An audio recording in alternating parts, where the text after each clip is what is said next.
Sa kabila ng mga taon ng paghihintay ng maraming pioneers, mukhang nasa alanganin pa rin ang kinabukasan ni Pi. Kasalukuyan siyang nagtatangkang basagin ang 0.66 na resistance level. Pero parang may matinding pader na hindi niya malampasan. Bukod pa rito, may mga issue sa KYC migration, bumababang interest ng mga investors, at isa pang malaking banta ang 276 million tokens unlock ngayong June. Pero ang tanong, ano nga ba ang epekto nito para sa atin bilang mga Pinoy crypto traders at investors ni Pi Network? Makakabawi pa ba itong si PiCoin? Kaya yan po ang siyang ating pag-uusapan sa video na ito. Pero bago po tayo magpatuloy, ay pakibasa na lamang po muna ang disclaimer dito sa ibaba ng ating screen. At ayan, ang ating source po sa balitang ito ay ang Brave New Coin. Simulan po natin sa kung bakit hindi po makaalis-alis itong si PiCoin sa presyong 0.66.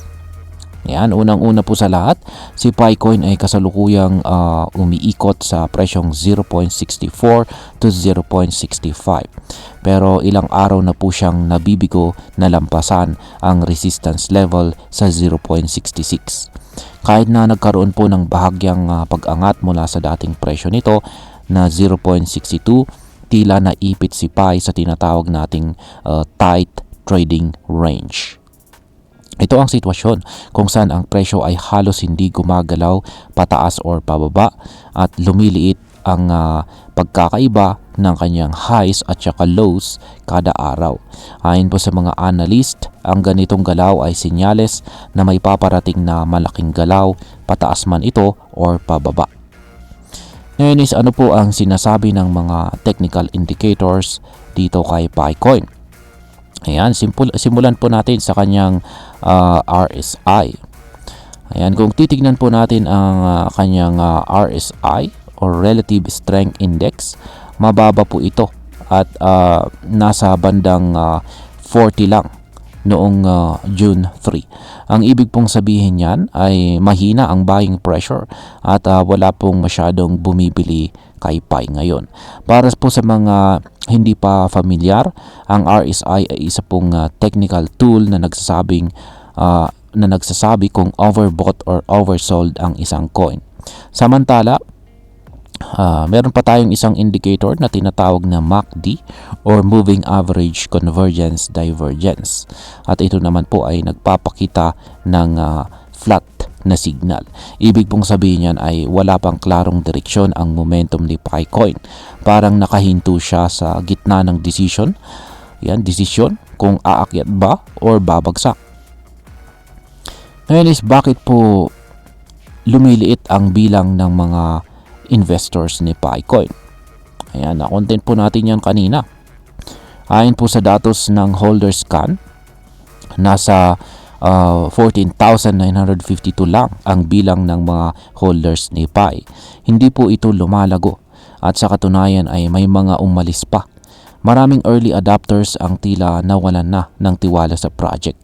Ayon po sa analyst, tahimik pero tuloy-tuloy ang paglayas ng mga investors kay Pi. Nakakabahala ito dahil kapag walang bagong pumapasok at umaalis pa ang mga nauna, bababa po talaga ang demand at tiwala sa coin. Ayan, maliban po sa pagbaba ng mga investors ni PiCoin ay meron ding patuloy pa rin yung problema sa KYC migration nitong si Pi Network. Isa pa sa mga pinakamasakit na issue ngayon sa community ni Pi ay yan nga tungkol sa kanyang migration at KYC. Marami pa rin po sa atin, lalo na ang mga matagal nang nagmina, ang galit dahil kahit tapos na ang mining, hindi pa rin natin ma-access ang ating mga coins. Kaya yan, may mga nagsasabing meron na raw pong second phase migration. Pero wala pang official statement mula sa PiCore team. Kaya tuloy, nalilito ang mga users kung legit ba ang mga prompts yan sa app na humihingi ng bagong verification. Isang user nga ang nagpost sa X at nagsasabing this pie of thing is nonsense. After mining for years, we are denied to access our coin. Ayan, maraming nakaka-relate dito dahil nga parang niloloko lang tayo ng sistema. Ngayon is dito naman tayo sa 276 million na Pi token unlock ngayong buwan ng June. Ito na po marahil ang pinakamalaking panganib o risk kay Pi ngayong buwan ng June. May naka-schedule po na token unlock na 276 million Pi na tinatayang may halagang $176 million. Kapag sabay-sabay po itong pumasok sa market, tataas ang circulating supply at kapag hindi po sapat ang demand, posibleng bumagsak palalo ang presyo ni Pi. Kapag bumagsak po si Pi sa ilalim ng 0.61 na support level, maaaring bumaba pa siya sa presyong 0.57 o mas malala sa presyong 0.40 na isang psychological level. Ito ay maaaring maging dahilan para tuluyang mawalan ng loob ang maraming mga investors. Ngayon is ano naman po ang mga technical levels na dapat nating bantayan.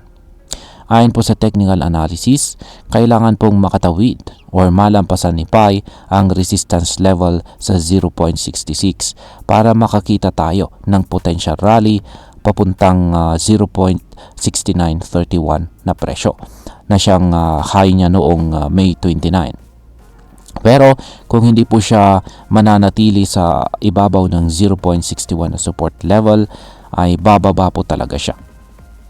Para mas muling buhayin ang bullish sentiment, kailangan po niyang maabot at siya ay manatili sa presyo sa bandang 0.80. Yan, ngayon is ang isa sa pinakamalaking tanong natin dito is makakabawi pa ba or makaka-recover pa ba itong si Picoin? Ang sagot dyan ay posible pero hindi po madali. Kailangan muna ni Picoin na ayusin ang mga internal issues nito tulad po ng kanyang KYC migration, community frustration at saka lack of updates. Kung patuloy po ang kalituhan at kung hindi po agad maayos ang proseso ng pagbibigay ng coins sa mga matagal nang nagmina, baka tuluyan ng mawalan ng tiwala ang community. Bukod pa dito, kailangan din ni Pi ng bagong wave ng investors at malinaw na roadmap para muling makabawi or makarecover sa market. Sa ngayon ay tila nasa limbo itong si Pi. Walang malinaw na direksyon, walang sapat na momentum at nag-aalangan ang mga bulls na pumasok. Ngayon ay pag-usapan na po natin ang posibleng maging epekto nito para sa atin bilang mga Pinoy crypto traders at investors ni Pi Network. Ngayon, para sa atin bilang mga Pinoy crypto enthusiast, lalo na sa mga matagal nang nagmimina ng Pi gamit ang kanilang mobile apps, ito po ay isang wake-up call. Huwag tayong masyadong umasa sa hype lamang o sa tagal natin sa project. Importante pa rin ang liquidity, security at saka transparency ng isang crypto project. Kung sakaling nakapasok ka na dito kay Pi, mainam na maging extra vigilant. I-monitor po ang mga updates mula sa official sources, iwasan ang mga fake news at huwag munang magpadalos-dalos sa pagbebenta o pagbili kung walang malinaw na signal. Bilang panghuli, ang masasabi ko naman tungkol po sa sitwasyong ito ay para sa akin, si Picoin ay isa sa mga pinaka-ambisyosong project dito sa mundo ng crypto. Pero ang ambisyon ay hindi po sapat kung walang malinaw na implementation. Nakakalungkot isipin na maraming Pinoy ang umaasa at gumugugol ng taon sa pagmina pero sa dulo parang wala silang mapapala. Gayunpaman, hindi pa huli ang lahat. May oras pa si Pi para bumawi. Pero para mangyari ito, kailangang magkaroon ng pagbabago sa leadership, mas malinaw na komunikasyon at aktibong suporta ng community. Kung magpapatuloy po ang kalituhan at kakulangan ng transparency, baka tuluyan ng sumuko ang marami at iwanan si Pi at baka tuluyan na rin siyang mawala sa eksena. At ayan, hanggang dito na lamang po tayo sa video na ito mga ka-crypto. Marami pong salamat sa panonood. Ingat po tayo lagi at God bless po sa ating lahat.